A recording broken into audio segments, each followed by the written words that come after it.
Hello and welcome back to the Will I Vike It podcast. Today I am at Moorforge Viking Settlement in Gilcrews in Cumbria, which I think the last few episodes I've recorded will all be in a row, and you'll notice a theme, they're all from Moorforge. And today I am with Terry Harvey-Chadwick, and he is better known online and I suppose in person as the Science Viking. Mostly, yeah. Yeah, most people know of the Science Viking, I think. Well, I don't know about most people. Some people do. Semi-famous. Occasionally I can be famous. I have a Science Viking YouTube channel, but I don't update it very much. But it's got some silly stuff on there. Yeah. Yeah, including something I know what you want to include later. We will talk about that, yes. And we'll post links to that when we get to it. Yeah. But So there's also a little video of my wife throwing me across the front lawn. I did a little series of 6 little videos on sort of Viking ways of getting through lockdown. Each one was less than a minute. Yeah. Very silly. Yeah. So So we'll get into the sort of how you got started, really. So I'm guessing you started as a reenactor first before you became the Science Viking, or? Yes, and whenever I think of the date, sort of October 1989, and then I suddenly realise that's coming up to 34 years ago now. So a long time. Most of my life, I have to say. Sorry. Yeah. And actually, I will mention that it was a very nice young man at the time called Russell Scott, who was a member of the Vikings Society. Yeah. And he was, for a long time, the main authenticity person for the entire Viking Society, which is the largest Viking society and the oldest Viking society in the UK. Yeah. And unfortunately, he died recently. So just on Monday actually. So he's in my thoughts at the moment. Yeah. And without him, pretty much was my oldest friend really. Yeah. We thought of each other eventually more like brothers than friends. And without him, I wouldn't be sat here today talking about this sort of thing. Yeah. Yeah. Because he's the one who I saw 2 strangely dressed people at Bangor University hitting each other with swords, and I thought, that looks like fun. Yeah. And went on from there. I think that's how a lot of us get started. We see someone else that's doing it and go, I want to do that. Yeah, so my initial motivation was drinking beer and hitting people legally with offensive weapons, which was I think that's still a lot of people's motivation for being in any of the societies. Yes, but then it became more educational after a few years. Yeah. I got into the history and stuff, and It's become a job. And now it's become a job. Yeah. I've had a few jobs. I like I said, we were talking before we started about the plants here, and I don't know what any of them are, which I said is most ironic because I studied botany at university. Weren't paying attention, were you? Well, I'm rubbish at names.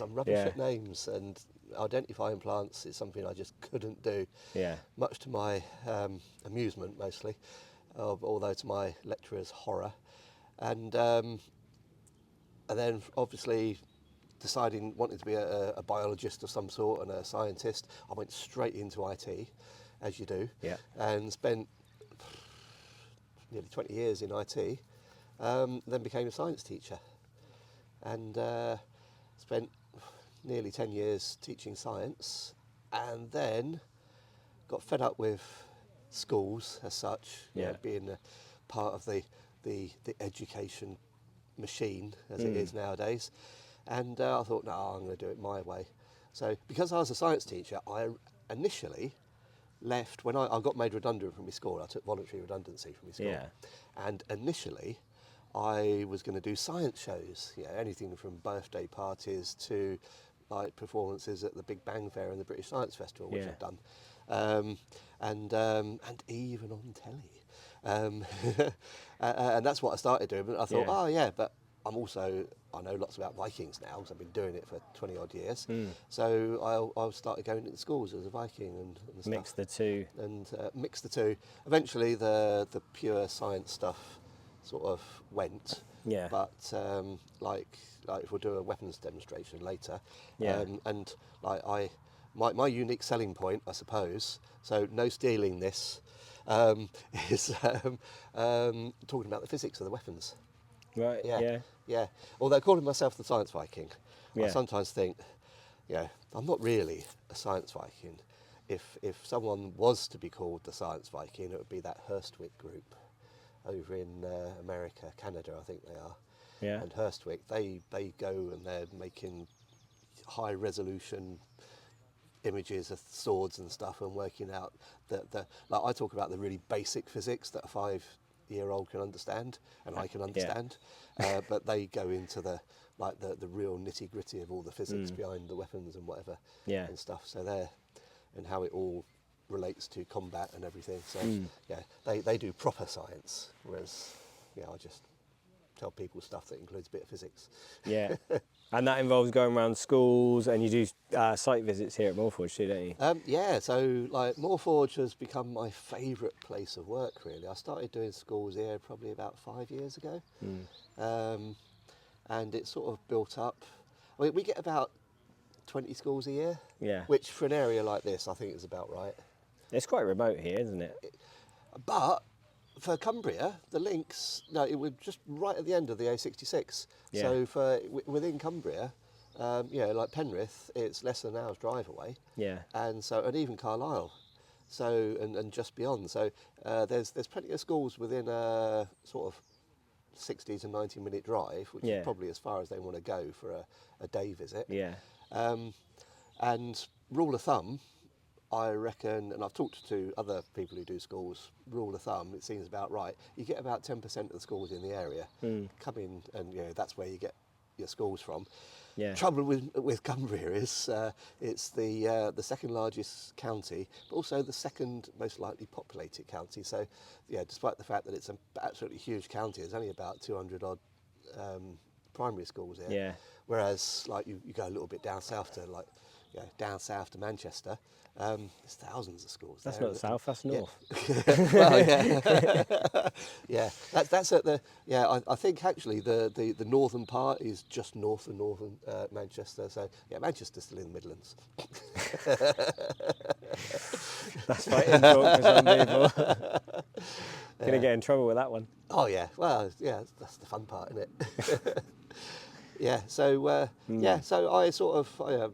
I also do a few other things as well, not just Vikings. I've got a medieval alchemist. I can demonstrate a transmutation of a base metal into gold. Yeah. Yeah. So that doesn't come out very often, but it's good. I even occasionally do an Anglo-Saxon. Do you? Yeah, but it's a workshop all about the making of the Lindisfarne Gospels, which was the original brainchild actually of Russ Scott again. Yeah. We actually did it at Lindisfarne many years ago. Yeah. And it went down really well. Unfortunately, so did the rain came down far too well, and we got flooded both times we did it. So lots and lots of good. 34 years is a lot of good memories. Yeah. Yeah. Yes, but I don't know. It's all goes into one big blob, which is nowadays mainly schools and museums, film work if I can get it, and obviously events and stuff. Yeah, I organise I get other people to do it for me, the hard work, but I'm the main point of contact for the Harvey-Chadwick Viking Festival, which is on again this year, which is good. Is it? Yeah. Yeah. Yep, 15th, 16th of July, weekend after some medieval show that everyone goes to the weekend before. Tewkesbury. Oh yeah. Yeah. Yeah. So so it's we haven't done it since 2019, so it's been about 4 years. But COVID got in the way, as it does, and then local politics in the area got in the way. But now it's back on again. Back on again. Yeah. Hopefully. Yeah. I think the last time you did it, we were supposed to come, and then it must have been COVID, and then it just didn't happen. Yeah. Yeah. Yes, I think we were all ready for it, and then they said no, and then we thought about it and thought, no, we're not going to be able to do it. Even though I think the country had opened up a little bit, and some events were starting, but we thought, no, if we spend all this money getting it all sorted, all the publicity, and then they lock us down again, which they did. I mean, the Science Viking thing is like, I've done stuff at science festivals. In fact, I've got a science festival for the Aberdeen Festival. It's actually the Fife Family Fun Day, but it's run by the Aberdeen Science Festival up in Fife. So I'm going to be doing my science Viking stuff. Yeah. And that's the thing. You see, I'm a science teacher. Wanted to be a scientist, but never made it. I was a science teacher, but I also love history. Yeah. And what a lot of people don't, when they learn stuff in school, there's a box for maths, there's a box for English, there's a box for history, there's a box for geography, and box for art, and so on. But no, actually, it's all one big box and it's all jumbled together. Yeah. But we don't teach it like that. Yeah. And so when I sort of get the chance to, like in schools, I'm mainly there doing the history, but I introduce, why did the Vikings use swords, and why did they use axes, and why did they use spears? Spears, apart from you can keep your enemy over there while you stab him rather than have him here, what's the difference in using a sword and an axe? Yeah. And I sort of give them little scenarios and think, what is the best weapon to use? And then we look at the physical characteristics of the weapons, and then we a little bit of the physics. So like they learn a few words like there's forces, and there's weights, and there's momentum and moments, and all, and it's all done at a really basic level, but physicist approved. I did ask a physicist to make sure that I'm not talking complete rubbish, and he said nope, for what it is, it's simplified, but for families it's fine. And so they learn a little bit about that as well, why these weapons are used the way they are, and that sort of thing. And the limitations behind them. So if I was a gentleman of advanced years like me, a skilled warrior, well, used to be, but getting on in years, lacking in puff sometimes, fighting a young person wearing a male shirt, what weapon do I want to use? Because that could be life or death to me. And like when I show the kids like the sword and the axe, and everyone's saying, oh yeah, the axe is brilliant because like even if you can't get through the mail, it's going to break the bones. But at the same time, I'd rather use a sword because the sword's more manoeuvrable. I can get around. I can get to the bits where the flesh is showing. Then you've got to be more skilled, haven't you, to use something like a sword, whereas an axe, if you swung it at someone. Well, no. Axe has a lot of skill as well. In fact, I've been told that when I decide to fight with an axe, that people get very frustrated with me because I use it like a sword, and they're not used to fighting someone who's using it, and it works for me. I just use the momentum of the axe and keep the axe moving, but I'm sort of but the strikes that I'm putting in are nice and fast and whatever, and but. It's still, it could be hard work. Putting in feints can be quite, hard on your arm and your wrist and stuff, just because of the physical characteristics. If it's like an axe with a heavier head, I mean, I use a nice light reenactment one, but so it's just all these getting people to think of these different scenarios. And then so which weapon would you use in this case? And when they understand a bit about the physics behind the weapon, then they can make good choices. So that's it's not just science is in everything, isn't it? It's all around us. And that's what it's making these connections and getting people to actually think, history. But we're talking about science, but it's history. Because they go together. There is a history of science. So I think you're going to demo for us in a minute. Because your other name is it the Cabbage Killer, I think? Yes. Now, as I always like, so there's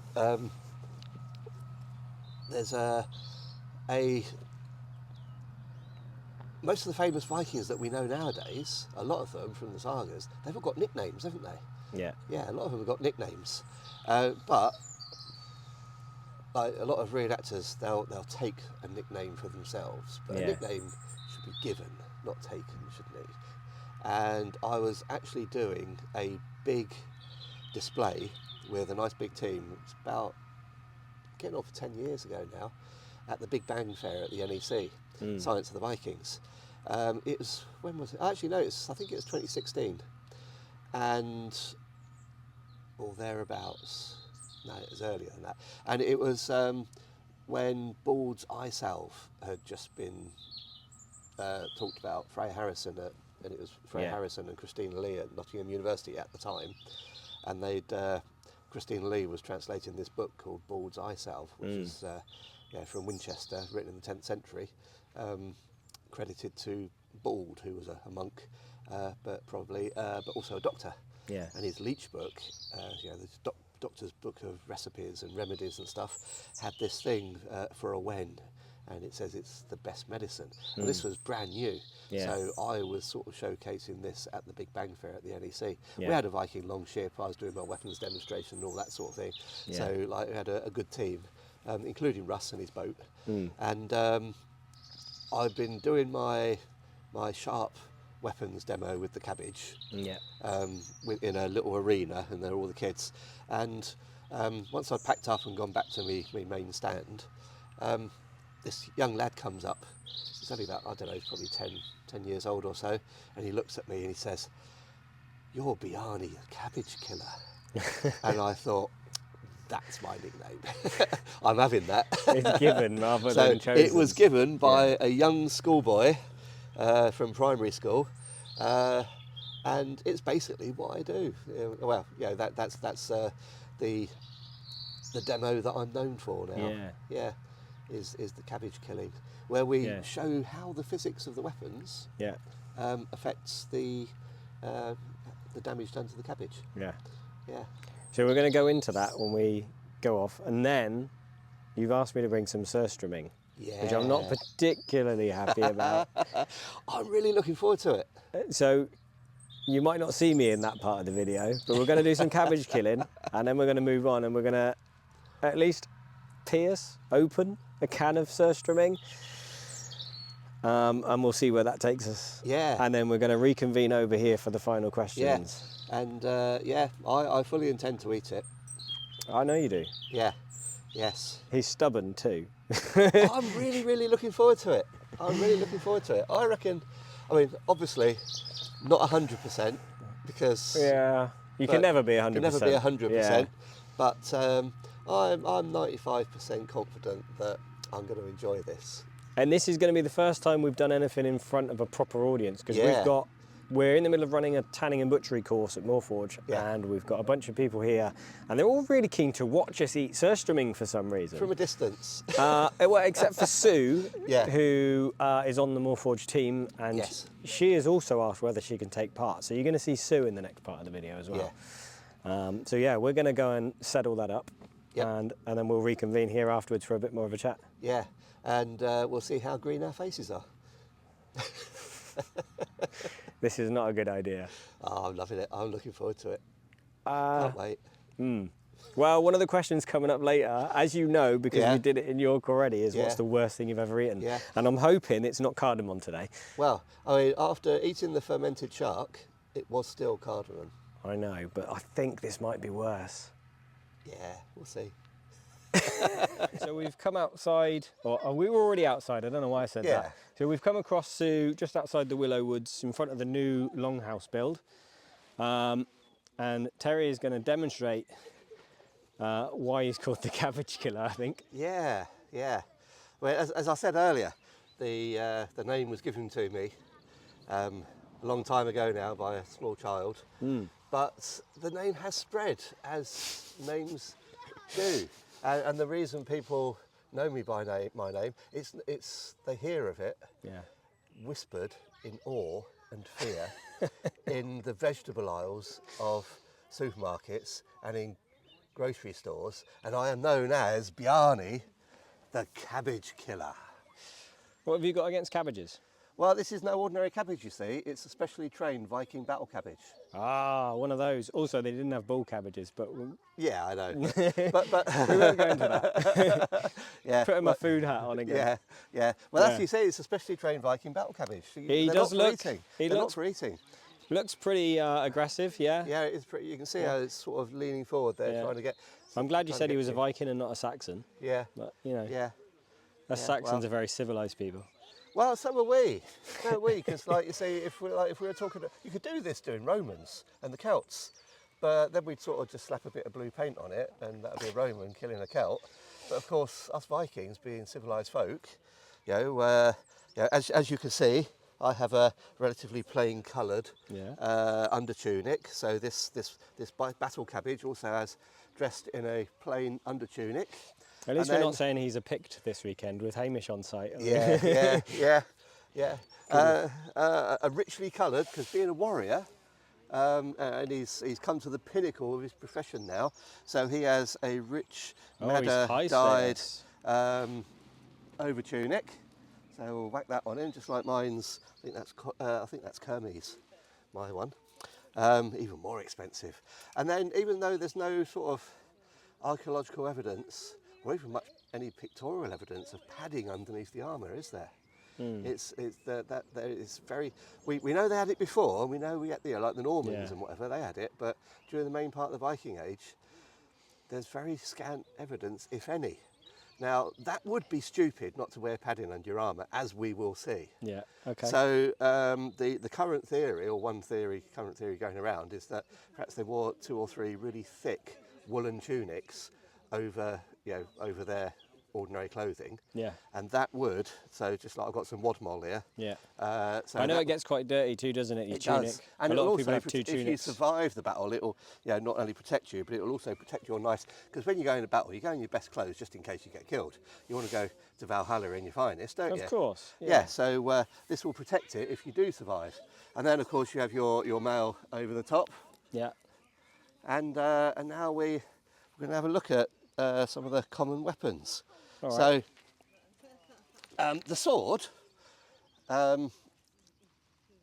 is a very, very fast, compared to the axe, it's a very fast weapon. Yeah. But it lacks the power of the axe. And normally we would have gone through the physics of this beforehand. Now I haven't got a sharp sword, but I have got a sharp langsax. This is actually a Saxon blade. Based on the Bagnot blade that was found in the River Thames. I think it dates to about the 8th, 9th century. Yeah, perfect for me. Yeah. So as you can see, it's nice and stabby. But also, if you're facing someone like this wielding one of these in battle, then he's going to be trying hitting you as hard as he can. Now, these don't hit with a huge amount of force, unfortunately. Enough for an unarmoured warrior. Take your arm off, easy. But against an armoured warrior, not so much. So if you want to stand back a little bit, I'll show you some space. I'm going to give this a good hard whack. What did that cabbage ever do to you? Well, he's volunteered for the task. I noticed that you didn't even arm him. I mean, he was got armless. no arms. He's armless. He's armless, yeah. Right, so let's see. Now I can feel through the padding, certainly there's a bit of a dent there. And as you can see, that's some brain damage there. Even through the armour and the padding, it's gone. There's a lot of blunt force, but it's probably about 4 leaves deep. Yeah. Yeah? Now, so that is through armour. So that is going to be massive bruising. Head trauma, at least. Possibly, a broken rib. Yeah. But certainly massive bruising through all this. Don't forget, this is a cabbage, so it's not a brilliant analogue of human flesh, but we can see it's done a fair bit. Yeah. Now let's dress him up again. We'll keep that the same. So I doubled that up for some reason, I don't know why. And there we have this, and then we have this. Now let's have a look at the common old garden human chopping axe. So, there's a nice fighting axe here. Very narrow profile for slicing through human flesh. Yeah. But there's a big difference in holding the two. Because here we have a big moment, because here, the balance point is right over there. Yeah. And when it hits hard, really hard. And if you're fighting someone wearing mail, a young man might want to use an axe, because if he hits that mailed warrior, he removes his mail. He hit him so hard, most of his clothes fell off. But all done in the best possible taste. And that's the axe. Massive amount of damage. I don't actually know how well that's going to come out on my camera from here, but well, we can always. You should go and get a bit closer and look at this. Show the sword as well, because you didn't. So the first one, unfortunately, the sword seems to have gone through it. It's sort of carried on. So that was the sword, or the Langsax, and here we've got the axe. Yeah, it goes a whole knuckle deep, whereas the other one went sort of halfway to the knuckle. This is a massive, massive amount of damage done to that cabbage through the padding, through the mail. The mail, in a way, has done its job. Like if that was his arm, his bone's smashed, but at least he's still got his arm on. But there we have it. There's also the spear. Now, there's a lot of sort of talk about the spear going through. Oh, must be 6 o'clock. I can hear my alarm going off. There's a lot of talk about the spear going through mail. And yeah, like in the Battle of Maldon, it does actually say about warrior throwing a spear and piercing the mail. Yeah. So it can happen, but fairly. Whilst you're grabbing that, we'll cut this a little bit, but I just need to see why I'm being called. Yeah. Just in case it's important. Am I needed? Am I needed? Ocean Can someone called me. I find didn't my know. phone and press the button that says stop? Otherwise, it'll just keep going forever. It's really annoying. What did you want? Jelly beans. Jelly beans? No, Stand the on jelly what- beans just under are one of the Hamish's planks, and we I need think. them for our podcast. Why? If you open it up, it should on the screen be able to say stop. There you go. Sorted. Right. Excellent, thank you. I'll go back to where I was standing and then I can edit it as if Yeah. we didn't. Yeah. I'll do a little cut here. There we go. Right. Right, so So spear. yeah, so the spear. Now the thing about the spear is, of course, mail has holes. Stabby. Stabby. You only want it to get through that far though, and a spear would be quite effective against a warrior, I reckon, even an armoured warrior, because that, yeah, on the arm, on the leg, on the belly, Yeah. it's going to hurt. There's going to be lots of bruising. There's going to be a little bit of blood, Yeah. but you know, you're going to aim it mainly at the face. But in the chest, it's going to crack a rib. It's going to split your sternum. Yeah. So yeah, you hit them in the belly, they're going to carry on. Hit them in the arm, the leg, they're going to Well, carry I've heard on. they probably went for the face and the feet. They probably went for face and feet. Yeah. Yeah. Yeah. Because then you take the warrior out of action completely. It's- Exactly. But like, you know, and obviously the chest is defended by the shield. But if that hits your eye. That gets, yeah. So face and feet are the main ones. Feet to say, you know, haha, I've got you. And once you stabbed him in the foot, he's going to be going out, and then you can stab him in the face. But if, you know, during the course of a fight, even if it deflects down or you manage to get past his shield into the chest, then that could do some damage, even though it's only gone through a little bit. Yeah. That's going to crack a rib. Should we find out? Yeah. Well, I mean, to be honest, there's no There's point. not- There's no no? point. All right. No point. I'm just sort of saying, because Just- through the armour, yeah. I mean, there is a small chance that it could penetrate all the way through. It could break a link, but that requires a lot of power, more than I've got. So, of course, we know that most warriors didn't go into battle armoured. They went in just their clothes. Now, just for the sake of protecting my cloths, which are many years old, let's see what would happen to someone who wasn't wearing any armour. Now, this is probably tougher than human flesh without the bone in it. But even so, You got that cabbage good. got the cabbage good, and it's gone in that far. And that could be a mortal wound. At least, you know, in the arm, it's going to slice through. Yeah. Yeah. In the chest, that's straight through into the heart or lungs. In the leg, that could go through to the femur, crack the femur. You're going to bleed to death. Just watch the dog. Yeah. Yeah. My dog And feels obviously in the wandered in. belly, that Yeah. could be the nastiest wound of all. Yeah. So, but if you did survive, There you go. a vegetarian Go and have a dog. cabbage. Brilliant. That worked. Yeah, yeah. But if you did survive, obviously not much of a scar to impress the ladies with. but that's probably one of the most dangerous weapons. So let's have a look at what the sax and the axe can do against an unarmoured warrior. Yeah. Now, to be honest, I'm not going to. It's fairly obvious what's going to happen if I swing at this. So I like to do what in primary schools and secondary schools, they call a fair test. I'm going to let just the physical characteristics of the weapon do the damage. So I'm going to not swing, I'm just going to hold it out. And I'm going to just let it fall under its own power. And as you can see, the sax hasn't really done a huge amount. It's got a couple of leaves. To be honest, if that was really sharp and that was your arm, it's probably gone down to the bone. Yeah. But not a lot of damage. Now I'm saying it's a fair test because I'm going to do exactly the same thing with an axe. So we're keeping the method exactly the same, apart, well, the only thing we're going to change one variable, which is the weapon. This is where we get back to the science, is it? Where we go, yes, yeah, back to the science. So let's move it around slightly, fresh bit of cabbage. We do exactly the same thing now.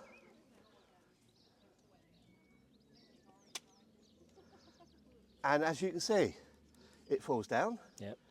And it does considerably more damage. That's due not just to the extra momentum, but also just the shape of the blade. Curved blade cuts deeper. So as you can see, axes, there we have, sax, axe, very, very effective, these axes. What's better than a little axe? A big axe. A big axe. I can see it leaning against the new long haul. Yeah.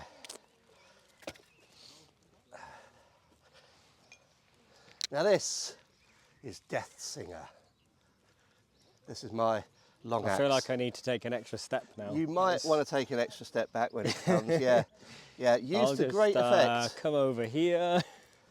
Used to great effect by, it's called a Dane axe in the modern parlance.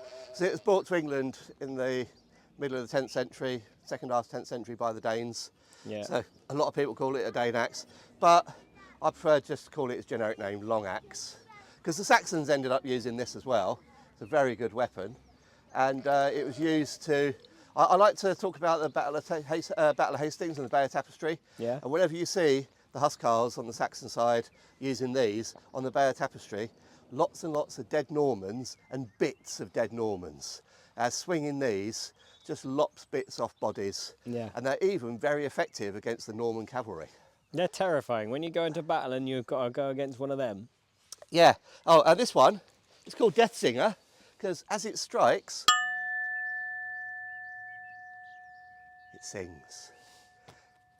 Can you imagine it going through your mate next to you, and as it's coming round to take you out, it's singing in joy of the kill, maybe. Foo. Now then, Come on. you might not want to get too close, cat dog. Come on. So, now we'll do a fair test. So exactly the same way as all the others. And this is with no extra effort from me. This is what the long axe does all by itself. Bit deeper than the other one. I think it's dead now. Yeah, yeah. And then what I also like to do then, at this point the kids are going mad, going, you know, cheering and whatever. But this is where I calm them down. And then I ask them to try and put themselves into the shoes of a warrior facing one of these. And this isn't slicing through a cabbage, you've just watched it slice through your friend who you've travelled from far lands with, and it's just killed him, and now it's gone round the warrior's head, and now it's coming back for you. And how little effort it actually takes to slice through. That'd be just flesh. There's not much of a bone in there. Come back. But I'm putting no effort into this whatsoever. Oh, I heard it sing there as well. It does like to sing. Almost got some in the cup then. Yeah, and I sort of like to, whoops. He's and a there bit I messy, missed. isn't he? And look, with no effort whatsoever, it's just taken a big chunk out of me bit of wood. This is a new one as well, made by David, because my other one died. And then I tried to fix it, and then I broke it even more. But luckily, I have a David to, and he made this fine thing for me. This is And how there you we make have dinner. how you kill a cabbage. Viking style. So are we going to use this cabbage, or is that? I asked him to cut the cabbage for dinner. Oh, you wanted it for dinner. Well, there's three more over there. You can have a go with three. Anyone else want a go?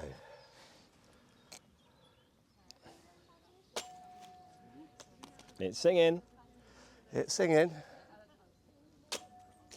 And you don't need to swing it hard at all, do you? Not at all, no. Oh. In fact, in the tale of the warrior standing on the bridge at Stamford Bridge, at the Battle of Stamford Bridge, they reckoned he took out between 20 and 40 Saxons with that. But it is scary how little effort it takes, isn't it? Whoa, that's fierce. There's your nail gone too. Hey, Yes. Mish. Come on.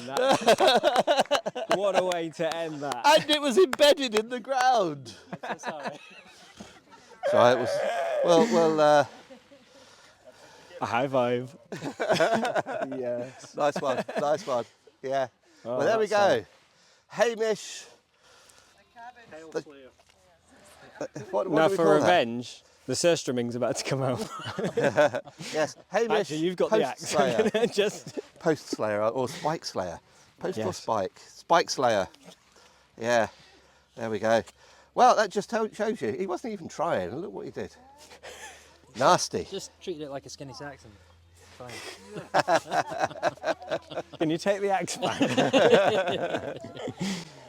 All right, so Brilliant. we're gonna cut across to a different field now, move far away from everything, Yes. because Terry still wants to try surstrumming. Oh yeah. So we're part going to of go the and day. do that now, because otherwise people are probably getting hungry and we need to get on with dinner. Yeah. So Yeah. Right then, let's do it. we'll do that. Um, Take the flatbread. That my last relationship with bread didn't end up too good. Didn't work out too well. I have hit record, Terry, just in case something funny happens. Oh, okay. It just suddenly goes off. Or... Yeah. Oh, like the bucket falls on me or something. We're Well, going to if have cabbage there's- with this. If there's any bits of cabbage you want to chuck at me, You got it? you got the tin opener. Do you want We this? are Do you want a recording piece of flatbread buttering? I'm getting this stuff ready in advance. We're about to have dinner. I'll have a half, so if you break it in half and we'll share half each. I'll probably try a tiny bit. No, dog. If we don't eat this, the dog will. The Surstrumming Shih Tzu challenge. Oh yeah, can you imagine what will be coming out your dog's bum though? Did we bring the shovel? We are going to have to bury this. The dog. The dog, yeah. I don't know how much butter you like. Lots. I prefer my butter to my Surstrumming. Oh, can I have some beer? Well, go on then. Get a double. If you want Ice to open bucket it. challenge. Just get it. Yeah, I'd rather that. I would rather that, right? God no. I'm looking forward to this.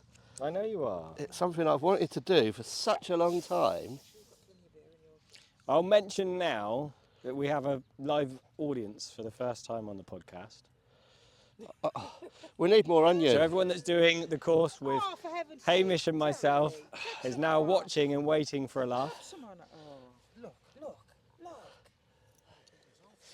It does feel like he's stalling a little bit here. You want the beer opened already? Yes, please. Yes, please. I'm only here for the beer. You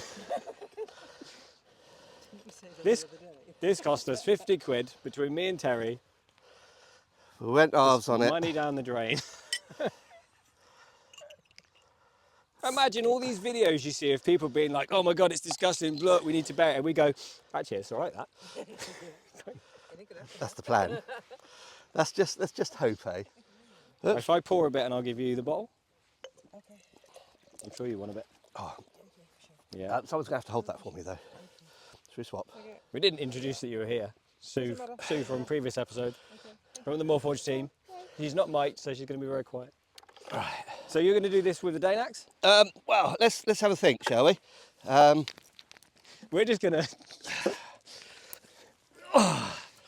Okay, so... I am very tempted. But what if I explode the can and it all dumps out onto the floor, and My then it'll be dog's- wasted. My dog's there too. Oh, It's safety. right. You're not having my dog eating Traditionally, it's opened under water. and left there. The tin's Can we floating. go to the sea and just Tin's chuck floating. it away? Um, Yeah. This isn't a good idea, is it? I am quite scared. right. So, underwater. Have you pierced it yet? I'm about to pierce. Okay, I'm going to 3, step back. 2, 1. That didn't Oh, work. that was disappointing. You know, like when you light a firework and it doesn't do anything. Or is it supposed to do it that way? Oh, have you done it right? No, just like that. Do you know how to use a tin opener? I do. Right, I'll try it right-handed. 3, He's probably 2, right-handed. 1. It's in. No explosion, unfortunately. Oh, there we go. Oh, it's farting. There we go. I heard that. Oh my god. Well, I don't want too much water to get in there. Oh, It's eggy. It's like yeah. farts. It's like, Oh god. What? I don't know what all the fuss is about. we already know that you're a dustbin. You need Actually to finish smells it. a bit of cabbage. Old cabbage. Yeah, I have a hint of old cabbage. Are you going to like tip some of that liquid away? Because I think that's water. Oh no, that's just... That's the fermenting juice. It's dead. It looks like milk. It does. Oh god. That's scary. Anyone want to come and look? Anyone for a taste? Oh, you don't? It's not particularly strong, but it's not good. Oh, Ooh. It's not that bad. no, it's getting not that worse. bad, It's actually. building. That's hefty. Yeah. Come on, it's welcome all right. to the podcast. Come and have a look. It's not as bad as I was expecting. Oh, That- that is pitiful. To be honest, It's not that bad. to be honest, I'm somewhat disappointed. Yeah, that's what I thought. I'm somewhat Oh no, if you disappointed. put your nose in and really Okay. give it a real big... Actually, it doesn't smell that bad. Okay, well I'll drink the beer, you guys... All right, I can smell the fish. It's not. Okay. It's not that bad. Smell the fish. they have been gutted and headed. I didn't know if they would have been. Okay. Right. I wouldn't put your hands on it. It's not that bad.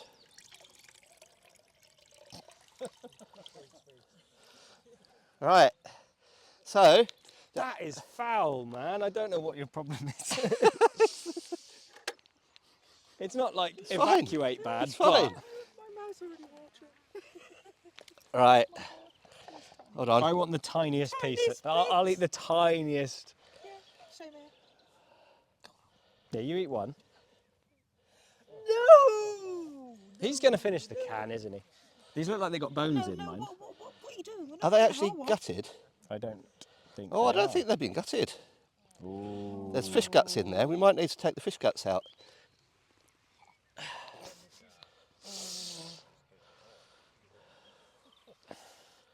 I think I'm going to go back to the venison curry. Oh, it's a bit. The word is, no, you're not. You said, Oh, actually, no. There's no guts in there. okay. No guts. Catherine's They've gonna all love rotten. you. Catherine's gonna love But there are plenty of. you. Oh, they're only little bones though. Right, here we go then. It's like a sprat. Okay. Yeah. Well, you're not gonna do ours for us. It's not I'm that not. bad. I'm not touching that shit. It's not that bad. Nope. He's off.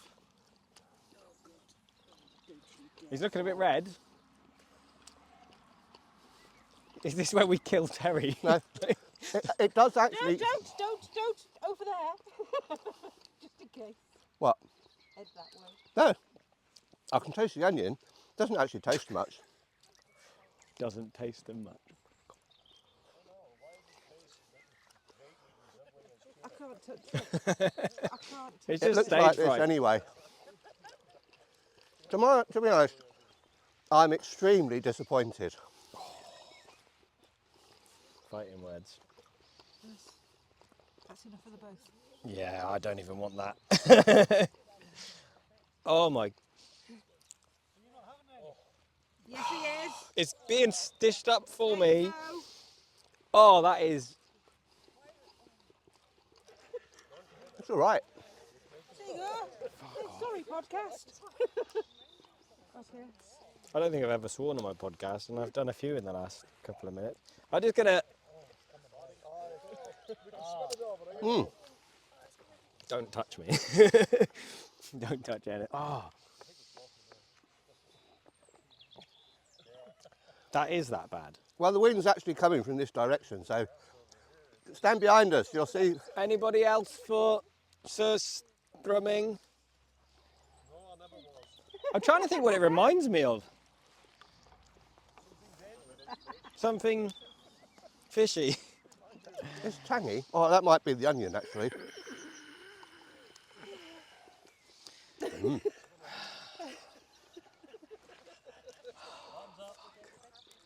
Ah, come on. Hamish, would you like some? Come on, get a try, man. You're missing out. It's delicious, apparently. It is. Beer. You beer ready? I'm literally going to nibble it, I think, and just like... Just shove the whole lot in. Just shove it all in. Oh, salty. Is it? Salty and bony. It is. It's really unpleasant, but it's not as bad as tripe. It's not even unpleasant. It's all right. Tripe is worse, but no, I'm good.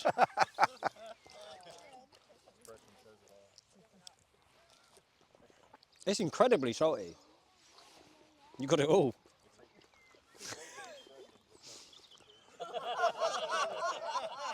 You enjoying?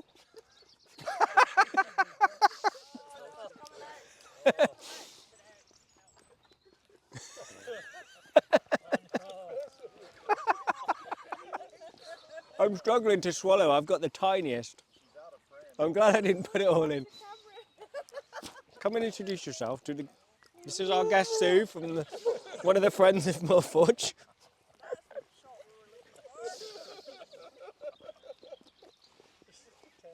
I'm disappointed with you. What's the worst thing you've ever eaten, Terry? Cardamom pods. Cardamom pods.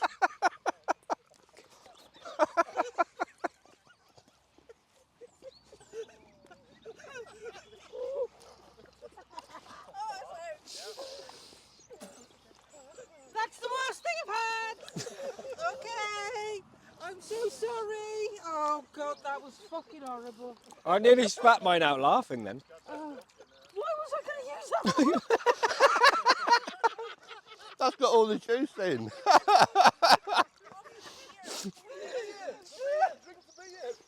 Drink beer. No, she was washing.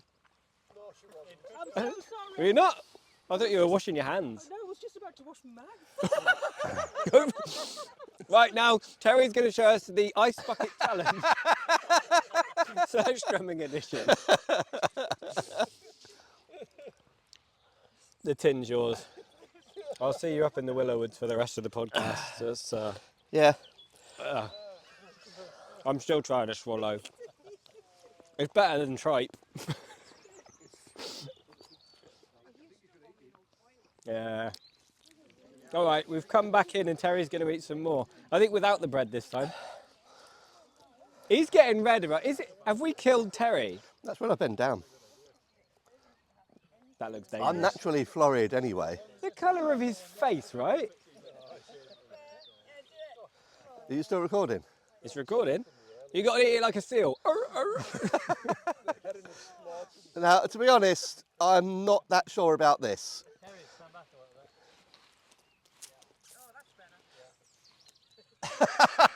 Thanks, director. Right. You said it was all right. Yeah. You said With- cardamom was worse. Although saying that, that was with onion. Okay. Let's see what it's like on its own. Oh, my God, no.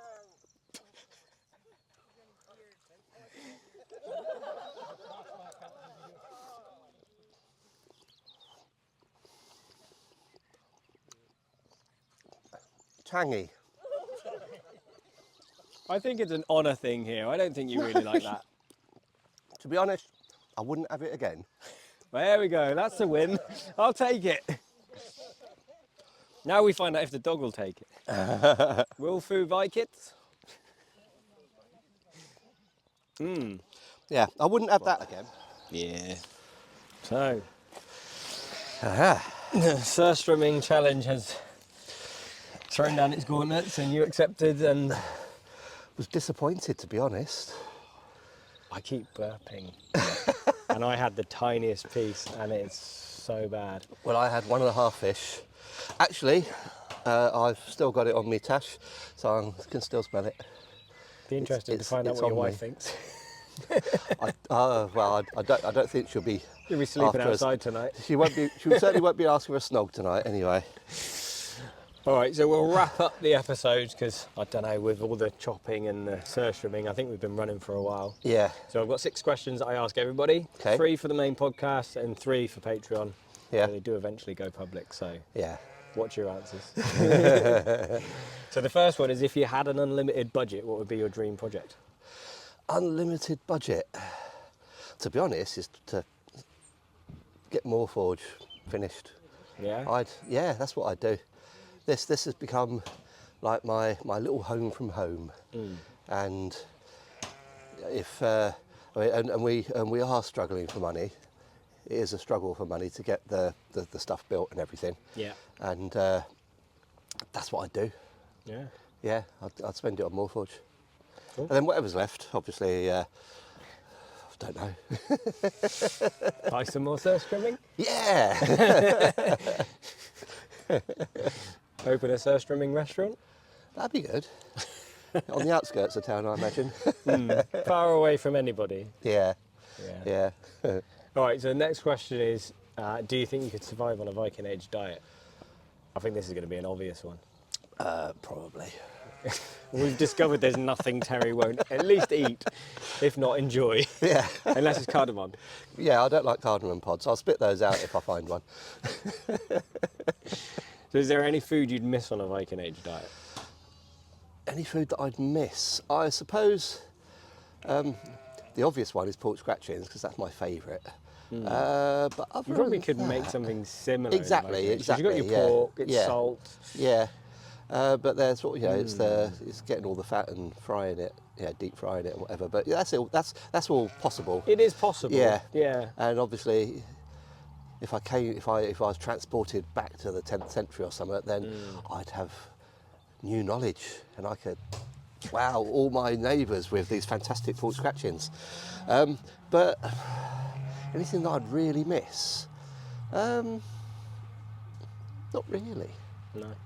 No, I've got nothing special. But food's food. It all goes down the same way. It doesn't. All right, so that's the last question for the main episode. So we'll say that goodbye. 3? That was 3. Oh, You're not the first to react like that. It's the way I do it. right. Because the second question is there any food you'd miss? Oh, Follows yeah. on from the, Yeah, yeah. yeah, So they roll into each other Yeah. quite smoothly. yeah. So that's the freebies done then. I'm like a question ninja. Yeah. Sneak up on me. So that's the freebies done. So you've got to pay to get the next 3 So questions. if you want to see more of Terry, head to Patreon or wait probably 3 months or more and it'll probably go live at some point because Yeah. I'm gradually releasing them. Yeah. But if you would like to see more of the podcast or more of Terry, you can head to Patreon and for just £2 you get Terry's episode and all the other back episodes which are building up because I've recorded quite a few this weekend. So there's going to be quite a backlog that's just going to sit on Patreon until general release. Yeah. So yeah, we'll see you later. Thanks for watching. Goodbye. Bye.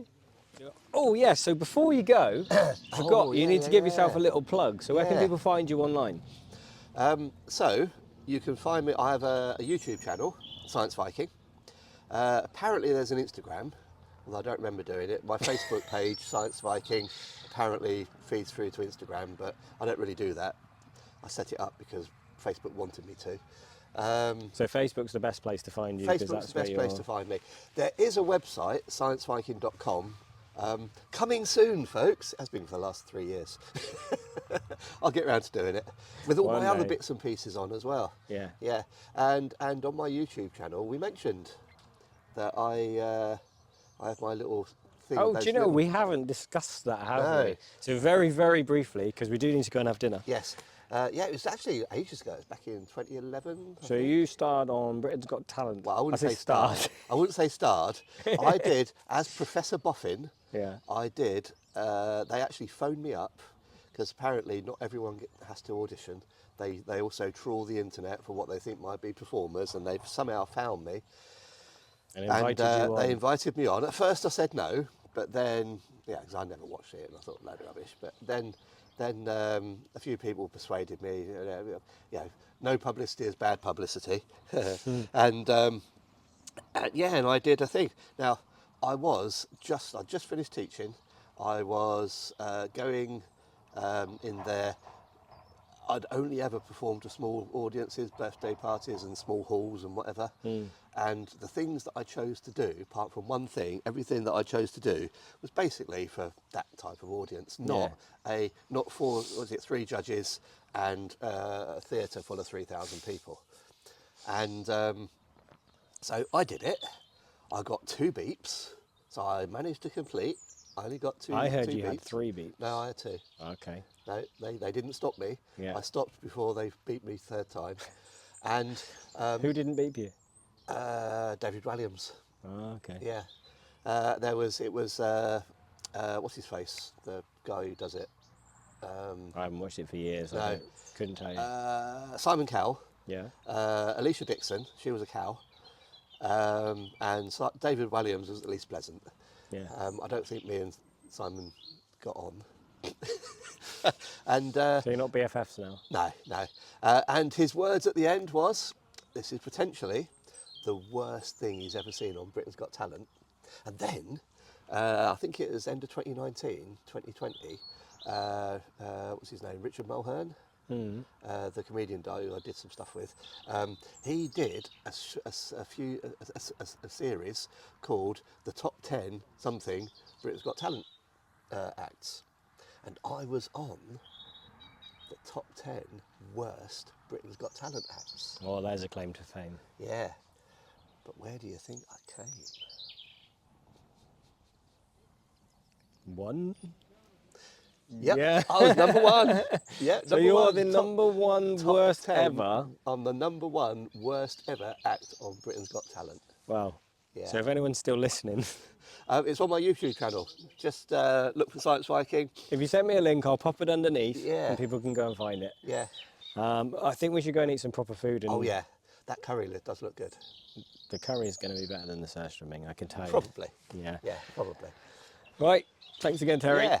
See you guys. See ya. Bye. If you enjoyed the podcast and want to hear more, remember to like and subscribe and give me a rating. For recipes and ideas, visit my website saxonforager.co.uk. I also have 3 cookbooks available to buy on Amazon worldwide. These are Eat Like a Viking Volumes 1 and 2 and Eat Like a Halfling. Thanks for watching.